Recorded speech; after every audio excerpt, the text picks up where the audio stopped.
దీర్ఘకాల వ్యాధులకు 20 ఏళ్ల అనుభవం ఉన్న అత్యుత్తమ హోమియోపతి వైద్యం మాస్టర్ హోమియోపతి. నేను ఏ పార్టీలో పనిచేసినా కూడా పార్టీకి న్యాయపరంగా పనిచేశాను.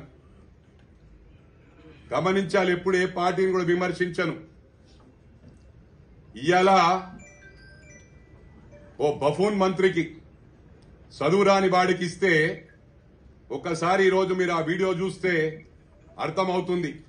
కల్చర్లెస్ ఫెలో, వాడు ఏం మాట్లాడతాడో తెలియదు. మళ్ళా ఏజ్కు గౌరవించాలంటాడు, ఏజ్కు తగ్గట్టు బిహేవ్ చేయాలి. నీకున్న నీ చెడ్డ గుణాలు మరి నాకు లేవు, ఒక్క గుణం ప్రూవ్ చేస్తే I'm going to quit politics అని చెప్పి పదే పదే చెప్పాను.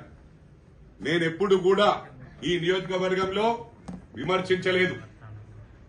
ఈ బఫూన్ మంత్రిగాడు వచ్చి ఫస్ట్ మీటింగ్ పెట్టి ఇక్కడ నేను తిరుపతిలో ఉన్నప్పుడు ఇలా తిరుపతి వెంకటేశ్వర స్వామి ఏదేదో మాట్లాడుతా ఉన్నాడు గోవిందా అని.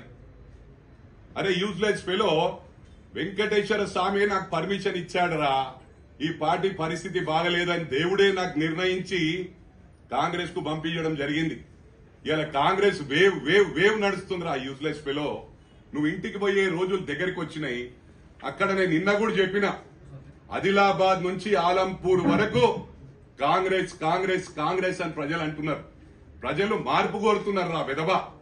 ఇవాళ 2 సార్లు పేపర్ లీక్, లేకపోతే వాయిదా, లేకపోతే కోర్టు కేసులకు ఒక్క నోటిఫికేషన్ అని ఇచ్చిండ్రా. నువ్వు మంత్రి ఉండి ఇవన్నిటికీ వివరణ ఇవ్వవలసిన అవసరం ఉంది. మైనంపల్లి మైనంపల్లి మైనంపల్లి అని మాట్లాడుతావు. ఫస్ట్ నువ్వు మీటింగ్ పెట్టి ప్రొవోక్ చేసింది నన్ను, నువ్వు ఒక రాక్షసుడు వెళ్ళిపోతుండన్నావు రా విధవా. మరి నువ్వన్నావా నేనన్నానా? నన్ను రెచ్చగొట్టకు. ఎందుకు రెచ్చగొడుతున్నావు? నీ స్థాయి నా స్థాయి కాదురా బచ్చా. గానీ నువ్వు పాలిటిక్స్ లా నా గురించి మాట్లాడుతున్నావు, కామన్ సెన్స్ ఉండి మాట్లాడుతున్నావు లేదో. That is Hanumantharao. నువ్వు నా గురించి నువ్వు చెప్పగానే హనుమంతరావు కాళ్ళు వేసుకుంటాడు, 4 కార్లు లేరు. అరే ఫస్ట్ నువ్వు ఏం పని చేసావు చెప్పురా మంత్రిగా. నువ్వు ఏం ఉద్ధరించినావు స్టేట్? మల్కాజిగిరికి ఏం ఉద్ధరించినావు? మంత్రి కదరా నువ్వు. సరే హనుమంతరావు ఇక్కడ రానియలే, ఎల్బీనగర్లో ఏం చేసినావు రా నువ్వు? ఉప్పల్లో ఏం చేసినావు చెప్పురా. నువ్వు అవలగాన్లా ఏం మాట్లాడుతావురా మల్లారెడ్డి గాడిది మొక్కమోడా. ముఖమే గాడిది ముఖం. నీకు కావాలని ఇప్పుడు ప్రజలు రేపటి నుంచి వస్తాయి. హరీష్ రావు గాడేమో కొంగకాళ్ళు, రబ్బర్ చెప్పులు, ట్రంక్ డబ్బా.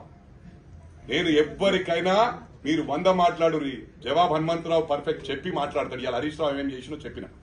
ఇన్ని 1000 కోట్లు దోసుకుండు. ఉష్కెళ్ళు అయితే మొత్తం స్కామ్లే, లక్షల కోట్ల స్కామ్. అది ప్రపంచం అంతా తెలుసు మొత్తం. ఇది మంచిది కాదు, అందరి పాపం తగులుతుంది, నాశనం అయిపోతారు మీరు అని చెప్పి కూడా ఈ సందర్భంగా తెలియజేస్తూ చేతి గుర్తుకే మన ఓటు.